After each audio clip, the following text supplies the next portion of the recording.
In this video, I'm going to explain exactly what cat breakers are and how to unlock them in NBA 2K26. Now, for those of you that are unfamiliar, cat breakers are a feature in the game that essentially allow your player's attributes to go beyond its current cap. So for example, let's say I make a build that has a 94 offensive rebound in the builder. By applying 2 cat breakers to this attribute, I can now increase that 94 offensive rebound to a 96. This is important because once my offensive rebound is at a 96, I can now unlock Hall of Fame Rebound Chaser.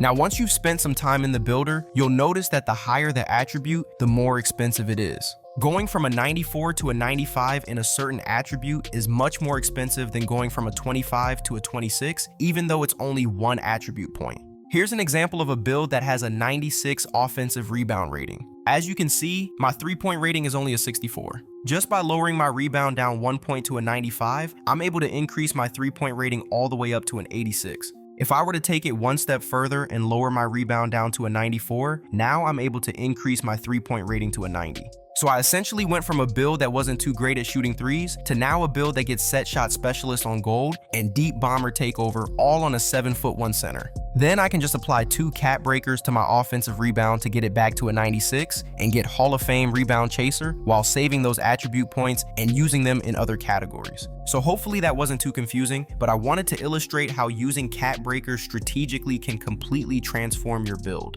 Now, one caveat is that cat breakers cannot extend past an attribute's max potential. Right before you get to assign attribute points to categories, you're going to see a screen like this. This is going to show you your build's maximum potential in each category. Once again, cat breakers won't be able to boost attributes past these ratings. So if I wanted to use a cat breaker to boost my 3-point rating to a 91, I won't be able to because the max potential for that rating is a 90.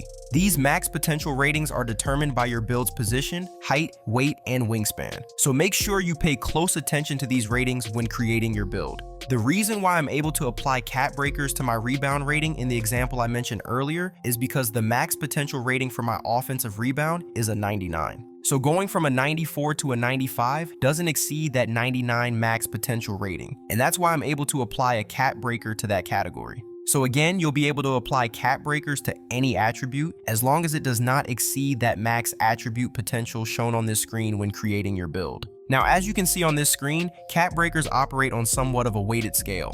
The higher the attribute, the more expensive it is. So by applying 1 cat breaker to my offensive rebound rating, I'll be able to boost it by 1 attribute.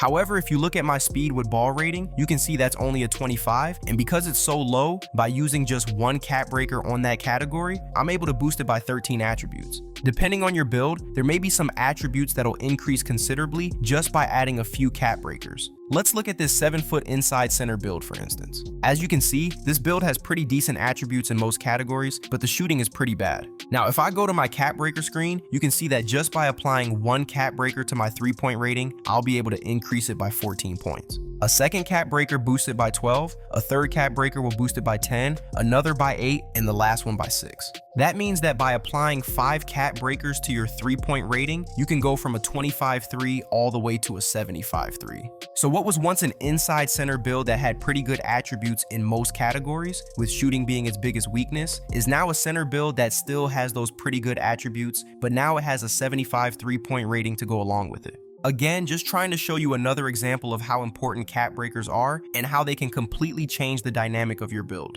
Now, there are some pretty strange and unique cases where the cat breaker logic doesn't really make that much sense. I'll make sure to leave a link to the Reddit post where I found this, but let's take a look at this specific build, for example. This build has an 81 layup and an 80 post control. As you can see, the block rating is currently a 79, and each cat breaker will increase this block rating by 1 attribute point. And again, that's at an 81 driving layup and an 80 post control. But if you were to switch these 2 attributes around, so an 80 layup instead of an 81 and an 81 post control instead of an 80, now you can see the cat breaker boost change drastically for that block rating. Before, you could jump from a 79 block up to an 84 with 5 cat breakers, but now you can go from a 79 all the way up to a whopping 96 block rating with those same 5 cat breakers. The only thing we did was swap the driving layup and post control ratings by just 1 point. And what's even more weird is that driving layup and post control theoretically have no correlation with getting blocks. But just by swapping those two attributes around, you can go from silver chase down all the way to Hall of Fame with the same number of cap breakers. So the cap breaker system can definitely be confusing, and sometimes it seems like it's random. Because of this, if you plan on making a build that's optimized for cap breakers, I'd recommend really paying attention to this cap breaker screen before spending any VC on your build. That way you know exactly what categories will get boosted and by how much. Now, in order to get to this cap breaker screen, you must already have a cap breaker unlocked. And that leads me to the next part of the video, which is how to unlock cap breakers in NBA 2K26. In total, there are 28 cap breakers you can earn by playing the game. These are split into 5 major categories. The first way you can earn cap breakers is through rep rewards. So for example, if you reach Rookie 5, you'll get 1 cap breaker.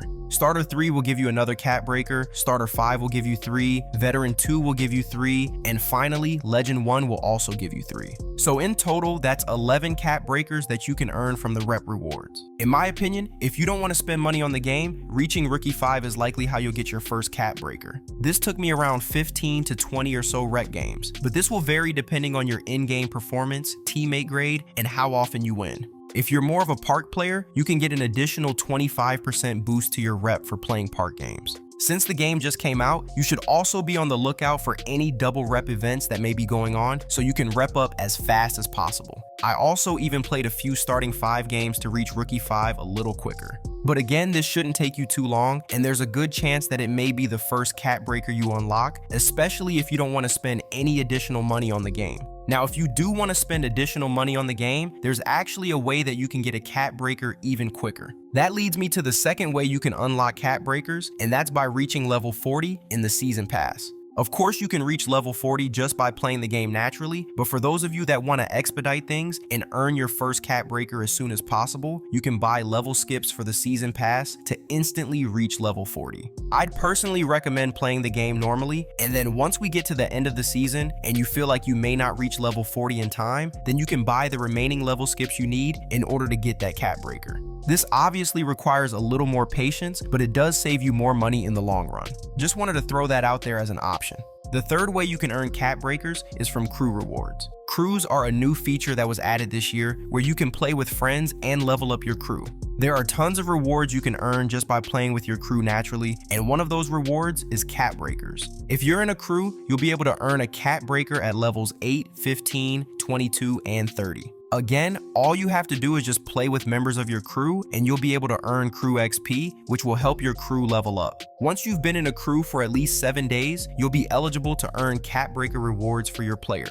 If you need help figuring out how to create a crew, or maybe even invite members to your crew, I'll leave a link to a video I made in the description below.